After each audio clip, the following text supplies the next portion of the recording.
वे मुंद भंबोर में हाड़े हड महल। कूड़ी कचम करें सच्ची गाल मसल। जान बलय मज्जल सूर विसार ससुई। ए ससुई भंबोर में वेही न रहो हाड़े जबल बिंडा। कैसा कूड़ बिन गालाज कैसा सच्ची गाल बिन सल। जान बलाय जल पच बिन सूर बिन विसार।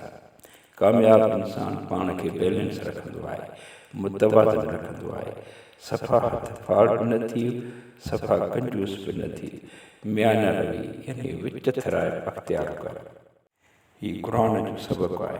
अहिड़ो ई सबक़ु आहे मथे शहर में। कम जी नोयत खे सम्झ, उन लाइ घुर्बल हिकमत अमली जोड़।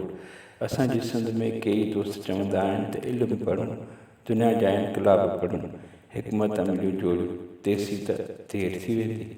पोइ नतीजो कहिड़ो निकितो आहे। इन करे लतीफ़ साईं जो सबक़ु आहे त मसइले खे सम्झ, उन मुताबिक़ कमु करणु घुरिजे।